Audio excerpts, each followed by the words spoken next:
Uma saudação a todos. Meu nome é Emerson Borges. Sou o criador desse canal no YouTube Deuses e Homens, assim como do site e da página no Facebook Deuses e Homens. Sou bacharel em História e por mais de 20 anos fui ministro religioso. Sou o escritor desse livro, A Bíblia sob Escrutínio, e baseado no meu livro, toda semana nesse canal iremos analisar uma passagem bíblica de maneira profunda. Mas antes de entrarmos no tema, gostaria de lembrá-lo para que você dê um like no nosso vídeo, se inscreva em nosso canal, compartilhe com o maior número possível de pessoas, acione o sininho de notificação, porque toda semana vamos subir um vídeo novo. Você acionando o sininho de notificação, você será avisado. Além disso, vou deixar aqui na descrição desse vídeo os links dos outros vídeos que talvez você não viu, como por exemplo o caso Davi, Elias e as ursas assassinas, a marca de Caim e Jonas e a baleia. Além disso, se você desejar adquirir meu livro, eu vou deixar também na descrição desse vídeo os links aonde você pode adquirir meu livro. Tem a Livraria Cultura, tem a Amazon e também no meu próprio site. Você pode adquirir meu livro comprando diretamente comigo no meu site. O tema que iremos analisar hoje é um tema muito controverso e está registrado no livro bíblico de Gênesis, capítulo 19. Se você tiver uma Bíblia em casa, você pode abrir sua Bíblia e ler essa passagem que nós vamos analisar aqui hoje. Essa passagem relata a história de Ló e suas filhas. Ló era sobrinho de Abraão, o famoso patriarca bíblico. E numa certa ocasião, Deus resolveu destruir as cidades de Sodoma e Gomorra. E Ló morava na cidade de Sodoma. Portanto, Abraão ficou sabendo, que Deus iria destruir essa cidade e tentou interceder diante do Deus bíblico, falando que se houvesse 50 justos, Deus destruiria essa cidade. Aí Deus fala, não destruiria. Aí Abraão continua insistindo, e se tiver 40? Não vou destruir. E se tiver 30? Não vou destruir. Aí chegou até a 10. Aí Deus falou, não, se tiver 10 justos lá, eu não destruo essa cidade. Obviamente, Abraão estava pensando nas crianças, nos bebês, pessoas que não tinham nada a ver com a atitude das pessoas daquela cidade, dos adultos, dos que tomavam a frente naquela cidade. Aí Deus diz, não, mas não há 10 lá. Os justos que eu considero ali, pelo relato, era apenas Ló e sua família. Então, Deus resolve enviar 2 anjos materializados até a cidade para avisar Ló e sua família que a cidade ia ser destruída e que eles deveriam sair da cidade. Ao chegar na cidade, os anjos são avistados por Ló e Ló imediatamente se ajoelha diante deles e os convida para ficar em sua casa. Quando eles estão na casa de Ló, os habitantes de Sodoma, ou alguns deles, fazem uma turba violenta e ficam ali na parte de fora da casa de Ló, gritando, para que Ló trouxesse esses 2 anjos materializados, que, segundo o relato, provavelmente eles não sabiam que eram anjos, eles achavam que era uma pessoa, que eram 2 homens, para que eles tivessem relações sexuais com esses homens.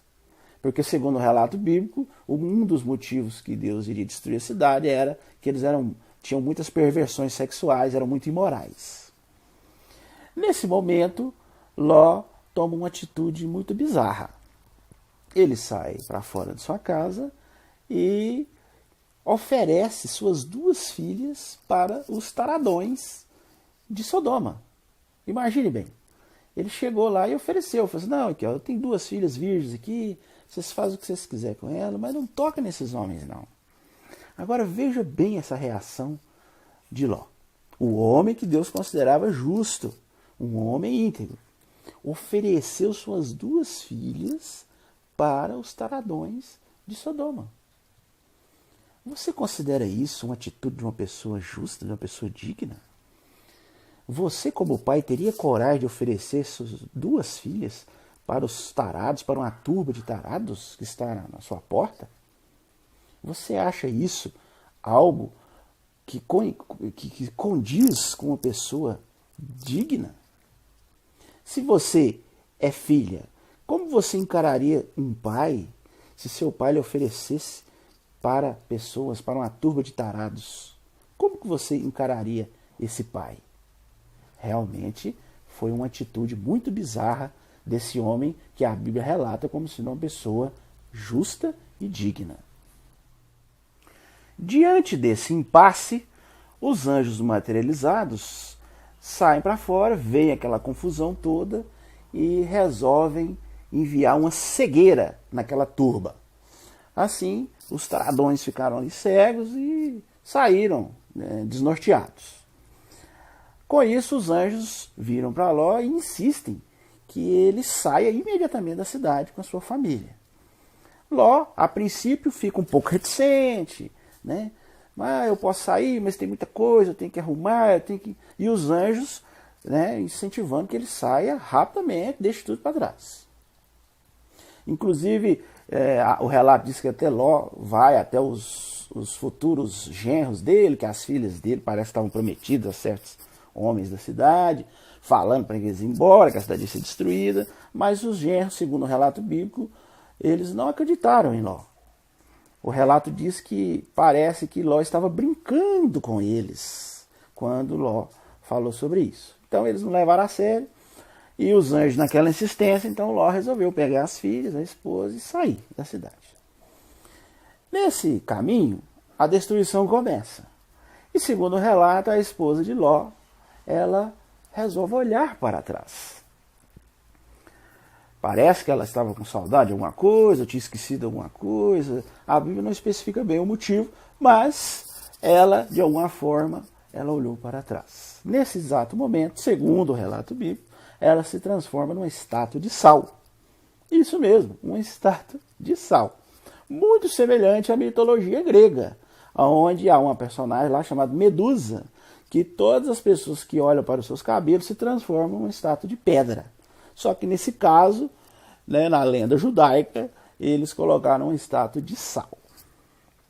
Bom, parece que a atitude do pai das meninas, né, de Ló para com suas filhas, lá naquele incidente dos taradões, parece que isso afetou um pouco a moral dessas jovens. Porque, segundo o relato, na continuação, eles vão para uma região montanhosa e ficam ali numa caverna, vivendo numa caverna. E as filhas resolvem embebedar o pai e promovem ali uma das maiores surubas da Bíblia. Isso mesmo, elas dão um vinho para o pai e numa noite uma vai lá e se deita com ele e na outra noite a outra vai lá e se deita com ele também. Segundo o relato dessa relação incestuosa, dá origem a duas tribos que são muito faladas na Bíblia, que é a tribo de Amon e a tribo de Moabe. Inclusive duas tribos que sempre entram em conflito com os israelitas. Fica evidente nesse relato que os israelitas criaram esse mito ou essa lenda para menosprezar as nações inimigas, no caso Moabe e Amon. Porque na época havia uma rixa, né? E a Bíblia sempre fala que houve rixa entre essas nações. E, obviamente, os israelitas, numa tentativa de menosprezar essas tribos inimigas, criaram esse mito, essa lenda, né, dizendo que eles são fruto de uma relação incestuosa. Além disso, segundo alguns estudiosos, arqueólogos, pode ter havido um desastre natural naquela região. Pode. Né? É uma teoria. Ainda não existe embasamento claro sobre isso. Como houve há pouco tempo na Rússia. Né? Nós vimos aí nos noticiários, caiu lá um meteoro e bateu numa região lá e causou um estrago danado. Mas a sorte foi que bateu numa região deserta, né? Onde tinha poucas pessoas. Agora, se caísse numa região muito habitada, causaria um desastre. E o nosso planeta Terra, vez por outra, acontece isso, né? De algum meteoro passar pela atmosfera e conseguir, às vezes até algum pedaço, algum detrito maior, atingir o solo e causar uma devastação. Então, alguns arqueólogos talvez especulam que pode ter acontecido isso naquela época, naquela região, que deu origem a essa lenda. Mas, veja bem, vamos analisar profundamente essa lenda. Se houve esse desastre natural, veja bem, se houve esse desastre natural, nada indica que essas duas cidades realmente existiram, porque elas são citadas apenas na Bíblia. Não há fontes externas que citam essas duas cidades. Mas suponhamos que essas duas cidades existiram na época. Suponhamos. Nada indica, que essa destruição foi uma destruição provocada por Deus. Isso aí já é uma especulação que os religiosos podem fazer para tentar dar sentido a esse relato lendário. A questão é que esse desastre natural, que pode ter causado a destruição das cidades ali, que talvez nem Sodoma e Gomorra existia, foi criado pelos judeus, mas vamos supor que existiram, nada prova, nada indica de que realmente foi Deus, foi um ser supremo que deu origem a esse desastre natural, porque esses desastres naturais acontecem, vez ou outra acontecem em nosso planeta. Portanto, esse relato, se você analisar ele de maneira profunda, ele é uma lenda, é um mito, é mais um mito, mais uma lenda criada pelos os hebreus na época, e esse mito foi sendo passado através da tradição oral, e em uma certa ocasião alguém resolveu pôr por escrito no livro dos judeus, que é a Bíblia Sagrada. Portanto, o que a gente vê hoje, infelizmente, são pessoas que creem realmente nessa história, como sendo uma história real, uma história fidedigna, e vivem suas vidas baseado em padrões como esse, e padrões muito questionáveis. Quer dizer, você vê uma pessoa que foi considerada na Bíblia uma pessoa íntegra, oferecer suas filhas para pessoas taradas, Veja bem, transformar a mulher desse homem em estátua de sol porque ela olhou para trás.